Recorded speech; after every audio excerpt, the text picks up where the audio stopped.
ایک چیز جس کی خامی پائی جاتی ہے، وہ اقبال کہتے ہیں نا، مگر وہ علم کے موتی کتابیں اپنے آبا کی، جو دیکھیں ان کو یورپ میں تو دل ہوتا ہے سی پارا۔ یہ اب اس کی طرف آئیں، نیو یارک ٹائمز، چلیں، گلف وار ہوئی، اسرائیل نے بری طرح شکست دی، تمام عرب ممالک کو تباہ کر دیا۔ اسرائیل کو بنے کچھ عرصہ ہوا تھا، تو ہوا کیا کہ اس کی جو وزیر اعظم تھی گولڈا مائر، اس سے نیو یارک ٹائم ایک بین الاقوامی سطح کا اخبار ہے، اس کا نمائندہ پوچھتا ہے آپ نے مسلمانوں کو تباہ کر دیا، سب کچھ بیچ دیا، کھانے کو کچھ نہیں تھا آپ کے پاس، اور امریکہ سے اسلحہ خریدا، یہ کہاں سے سیکھا آپ نے؟ اب سنیں، وہ کہتی ہے میں جب رسول اللہ مسلمانوں کے نبی کو پڑھ رہی تھی تو میں نے ان سے سیکھ لیا یہ بات۔ کہتے ہیں کیسے سیکھا آپ نے؟ وہ اب سنیں غور سے، وہ کہتے ہے کہ میں نے یہ پڑھا کہ جب رسول اللہ علیہ السلام نے پردہ فرمایا تو گھر میں چراغ جلانے کو تیل موجود نہیں تھا، لیکن گھر کی دیوار پہ 9 تلواریں لٹک رہی تھی۔ مجھے یہ سبق ملا کہ مسلمان کے گھر میں بھوک پیاس کا عالم ہو سکتا ہے، مسلمان اپنی غیرت پہ سمجھوتا نہیں کر سکتا۔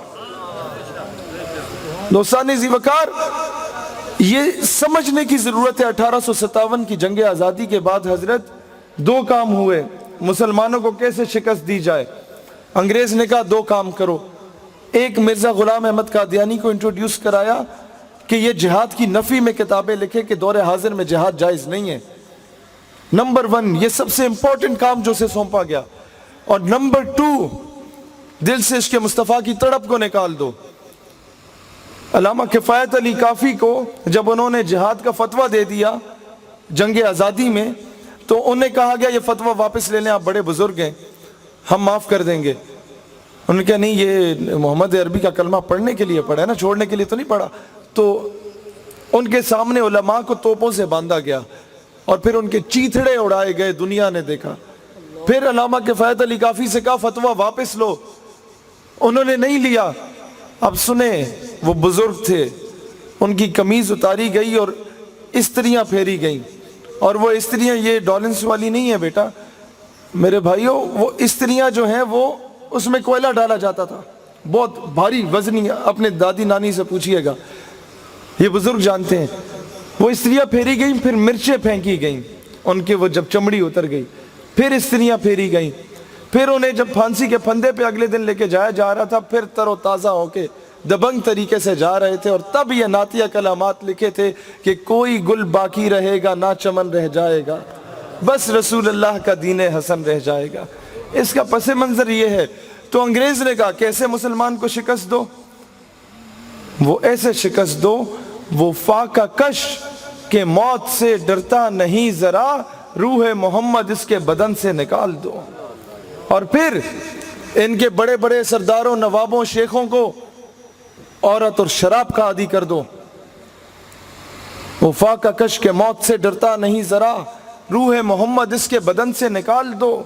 فکر عرب کو دے کے فرنگی تخیلات، اسلام کو حجاز و یمن سے نکال دو۔ آج یہی کچھ ہو رہا ہے۔ آج ہماری تلواریں ڈونلڈ ٹرمپ کے آگے رقص کرنے کے کام آ رہی ہیں۔ ایوبی نے کہا کہ جب مسلمان کی تلوار پہ عورت اور شراب آ جاتی ہے تو وہ زنگ آلود ہو جاتی ہے اور وہ حکمران بے غیرت ہو جاتا ہے۔ پھر وہ تلواریں کشمیر، برما اور فلسطین کے لیے نہیں اٹھتی۔ اب میسج کیا ہے آخر میں؟ جو پیغام میں دے کے جانا چاہتا ہوں، جو مائیں بہنیں سن رہی ہیں ان کے لیے بالخصوص کہ آنے والی نسلوں کی تربیت آپ لوگوں نے کرنی ہے۔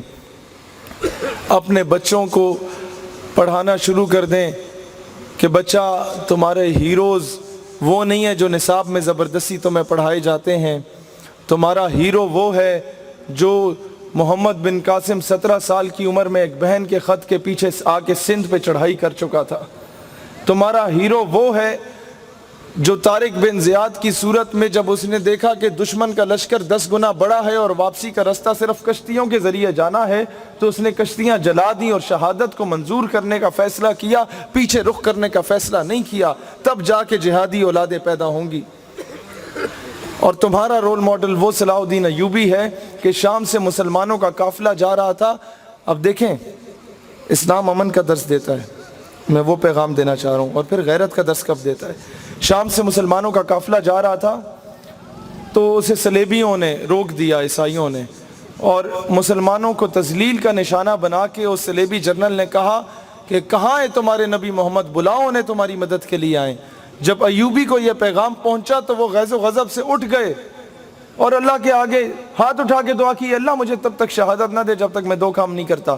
نمبر 1، جب تک میں بیت المقدس فتح نہیں کرتا، اور نمبر 2، جب تک میں اس گستاخ سے بدلہ نہیں لے لیتا تب تک مجھے موت نہ دیں۔ 2 سال سکون کی نیند نہیں سو سکے۔ یہ عالم تھا اس عاشق رسول کا، اس چیف آف آرمی سٹاف کا۔ یہ ہوتے ہیں چیف آف آرمی سٹاف، دلیر، دبنگ۔ بیت المقدس فتح کیا گیا، تمام صلیبی جرنیلوں کو لائنوں میں بٹھایا گیا۔ اسلام کیونکہ امن کا درس دیتا ہے، اس لیے تمام صلیبی جرنیلوں کو پانی پلا کے اپنی امان میں لے لیا گیا۔ لیکن ساتھ ہی ساتھ اسلام غیرت کا درس بھی دیتا ہے کہ جب اس صلیبی جرنیل کو دیکھا جس نے گستاخی کی تھی تو ایوبی پھر اٹھ گئے غصے سے اور کہا تو وہ تم تھے جس نے کہا بلاؤ اپنے نبی محمد کو، لو دیکھو رسول اللہ نے اپنے غلام کو بھیج دیا۔ آج اپنے بچوں کو پڑھائیں کہ تمہارا رول ماڈل نور الدین زنگی ہے، جس نے گستاخوں کو واصل جہنم کرنے کے بعد مدینہ کی گلیوں میں روتے ہوئے پھرتے تھے، رسول اللہ نے مجھے چنا اس کام کے لیے۔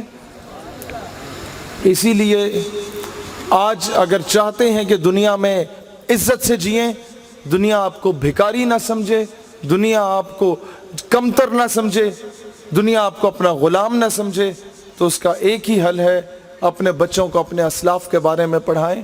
اپنے بچوں کو وہ کیا ہے، گھٹنے نہ ٹیک دے کوئی باطل کے سامنے، بچوں کو پھر سناؤ تم قصہ حسین کا۔ آج بچوں کو حضرت سیدہ سکینہ کے بارے میں بتائیں رضی اللہ تعالی عنہا، ان کی دلیری کے بارے میں۔ آج بچوں کو بتائیں، اپنی بیٹیوں کو، کہ تمہاری رول ماڈل حضرت رابعہ بصری ہیں، حضرت ام عمارہ ہیں، حضرت فاطمہ بنت عبداللہ ہیں۔ اور ایک بات